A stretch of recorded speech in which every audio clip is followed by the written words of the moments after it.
Hi everyone, very good morning in Jai Hind. एक जो सवाल मोस्टली आप सबको परेशान करता है, मतलब नॉट सबको बट मेजॉरिटी ऑफ लोगों को परेशान करता है या कर सकता है, वो ये है कि मैं पर्सनल इंटरव्यू की बात कर रहा हूँ कि सर मेरे नंबर कम आए हैं। तो अब क्या होता है कि मान लीजिए आपके 10th में 70% आए हैं, 80% आए हैं, 12th में ड्रॉप आ गया है। 12th में you are 50%, 55% sometimes, 60%, 62%। And then बाद में ग्रेजुएशन में आपने मेहनत की है, पिकअप किया है।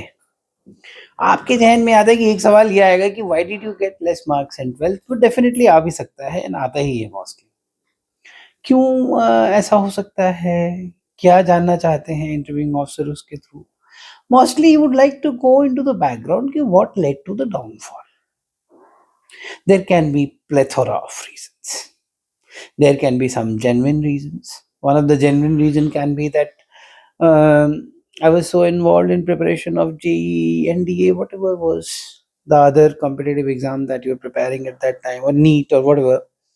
उसके चलते आप नहीं ध्यान दे पाए और आपसे नहीं हुआ। आप एक चीज को ये समझिए, बेसिक चीज समझिए कि आपके सिर्फ नंबर कम आए हैं। आपने कोई क्राइम नहीं किया है। ऐसा नहीं है कि people are looking out for you for some crime that you have committed. So do not behave like a criminal first thing. Why are you behaving like a criminal in the sense कि why is that guilt feeling overriding you?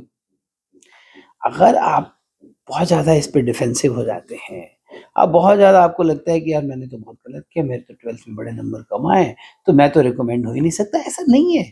मैं आपको हज़ारों examples ऐसे दे सकता हूँ, जिसमें बच्चों के नंबर कम आए और वो रिकमेंड हुए। So one thing is there was a reason. What could be the reason? That is up to you. Many people take a drop for preparing NDA. Nothing wrong in it यार। उसका passion है NDA में जाना, उसको नहीं करनी आगे पढ़ाई। एनडीए की तैयारी कर रहा था और 12th में उसके नंबर कम आए, इससे कोई फर्क नहीं पड़ता है। अगर नंबर ही क्राइटेरिया होता आपको रिकमेंड स्ट्रोक नॉट रिकमेंड करने का, तो मैं नंबर के थ्रू ही जाता ना फिर। जैसे कि बाकी एकेडमिक इंटरव्यूज होते हैं, उसमें एक नंबर का वेटेज दिया होता है। आप कोई भी और एग्जाम देंगे उसमें there is a weightage of the number. Even आप मान लीजिए किसी पोस्ट ग्रेजुएट एंट्री में अप्लाई करते हैं तो उसमें 10th का 12th का एकेडमिक रिकॉर्ड का एक बकायदा वेटेज होता है। कोई वेटेज नहीं है एसएसबी में। It doesn't really matter if you have scored 95% in your 12th और 95 97% in your 10th and you will be recommended. It is not like this, and it should not be like this, because if you got academically good marks it only signifies कि आप sincere student हैं। इसके अलावा आपके व्यक्तित्व के बारे में कुछ नहीं मिल रहा है मेरे को।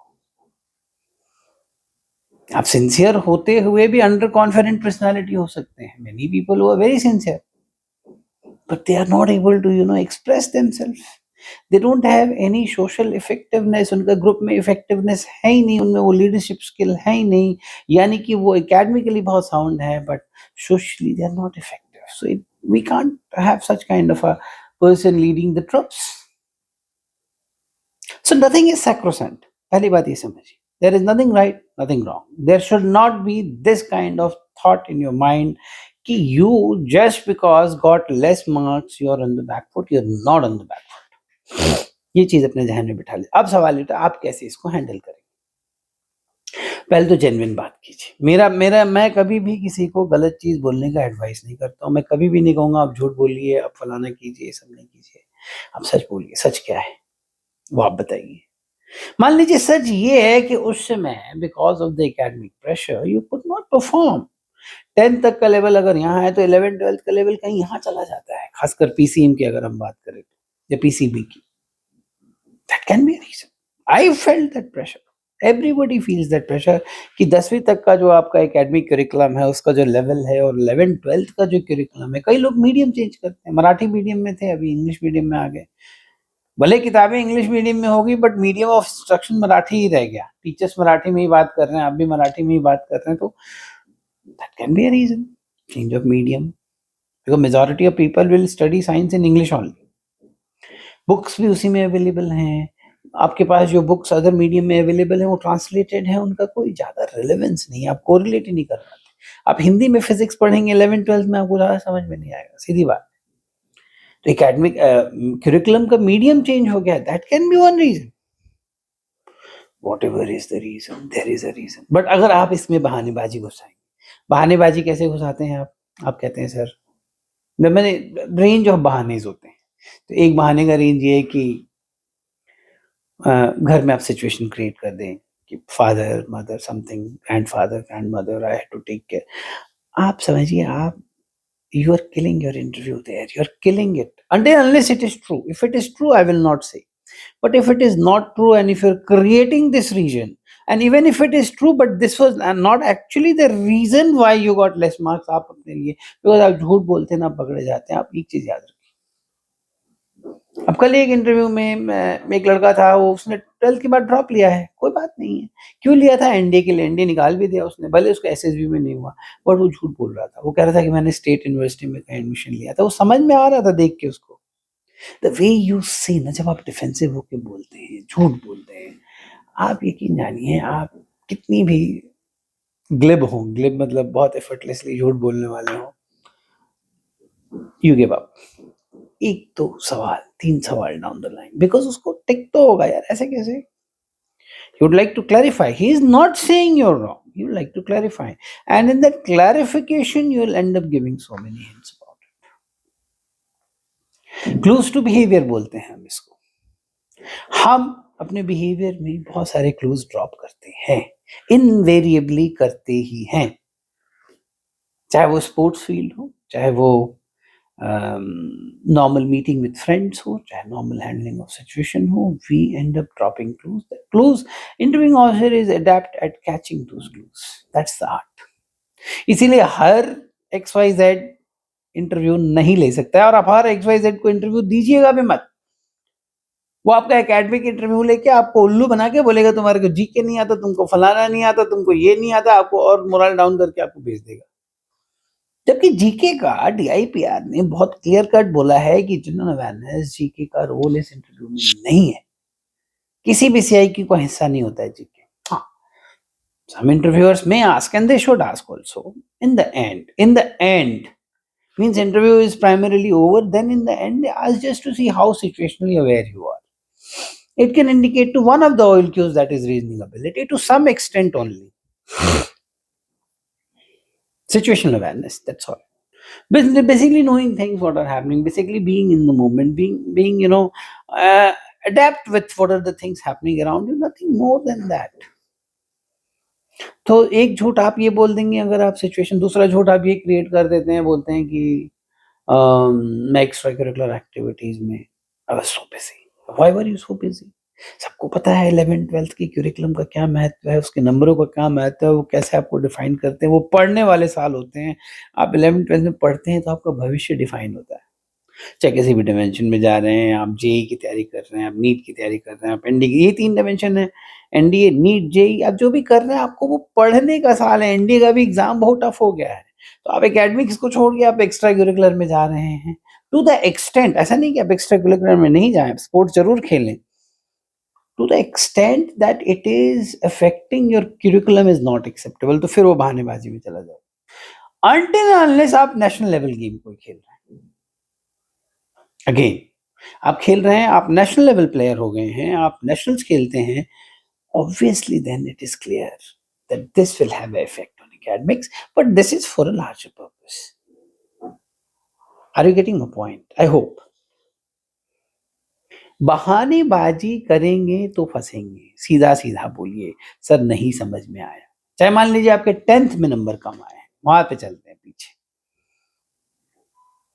क्या रीजन हो सकते हैं? बहुत बच्चा होता है 10th में your age is very young, 14 15 में भी, 14-15, ये थोड़ा क्रुशियल साल है, बचपना है, टीनेज है, कैजुअल होता है बंदा। मैं खुद कैजुअल था, खेलने में ज्यादा मन लगता है, यारी दोस्ती में, खेलने में, बदमाशी करने में बहुत समय जाता है। आज की डेट में डिस्ट्रैक्शंस भी बहुत ज्यादा है। अब खेलने कूदने के अलावा भी 50 डिस्ट्रैक्शंस घर में अवेलेबल हैं। आप गेम्स खेलने में बिजी हो गए, आप मोबाइल खेल रहे थे घर में,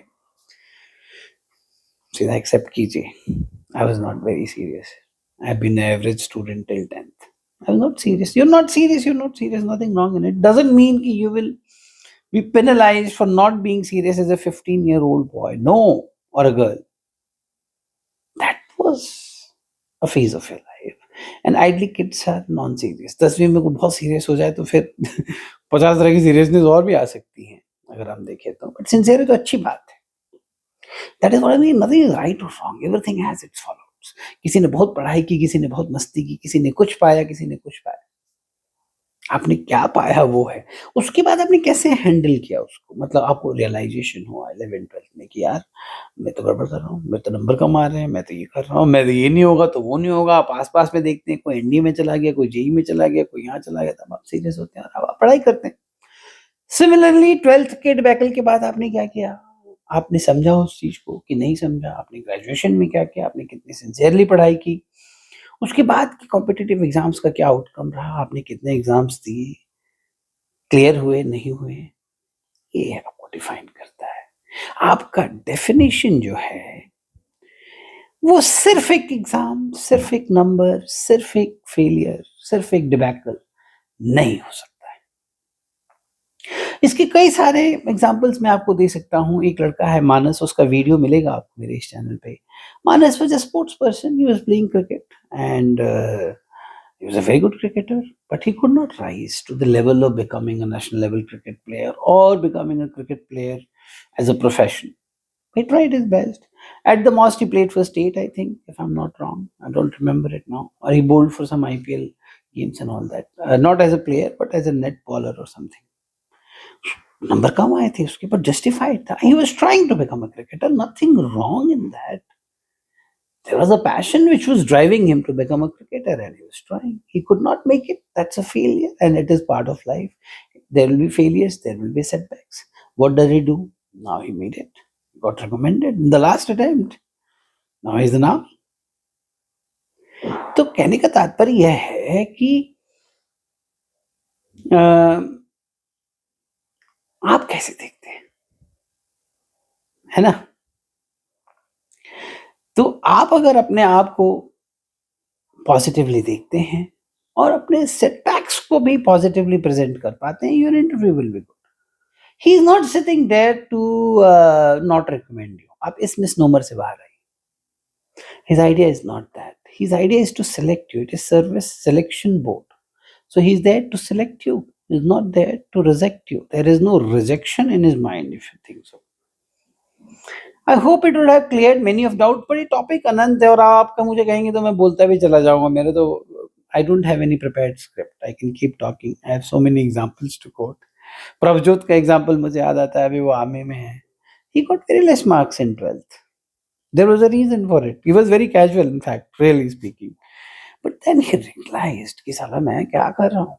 ही worked hard in graduation, he got 89% in mechanical engineering or something, he was working somewhere. He could explain, ki, sir, yes, at that time I was not realizing the value of it. I got confused with the syllabus. I was slightly drawn towards, games and all. And it was, so he will ask you, was it a mistake? Yes, sir, it was a mistake. आप कितना boldly अपनी गलतियों को accept करते हैं, वो भी तो आप है। तो एक मुझे जाते-जाते एक चौपाई याद आ गई रामायण की, रामचरितमानस की, कि जही पर सत्य सनेहु, सो तेहि मिलै न कछु संदेहु। अगर आपका प्यार जिस चीज़ पर भी, अब मैं ये लड़का-लड़की वाली बात नहीं कर रहा हूँ, गर्लफ्रेंड बॉयफ्रेंड वाली, means if you desire something with your heart, like if you desire sincerely with your heart that I will become a defense officer, if the desire is pure, if the desire is true, सत्य से नहीं हूँ, सो ही मिले न कछु संदेह, वो आपको मिलेगा, इसमें कोई संदेह की बात नहीं। ये तो भगवान राम कह के चले गए, तो हम और आप कहने वाले कौन है। लगे रहिए, प्रयासरत रहिए, कोशिश जारी रही। वाजपेयी साहब की कोशिश करने वालों की कभी हार नहीं होती, लहरों से डर कर नौका पार नहीं होती। डरिए मत, बोल्ड जाइए, कॉन्फिडेंट जाइए, एक्सेप्ट कीजिए गलतियों को और आगे बढ़िए।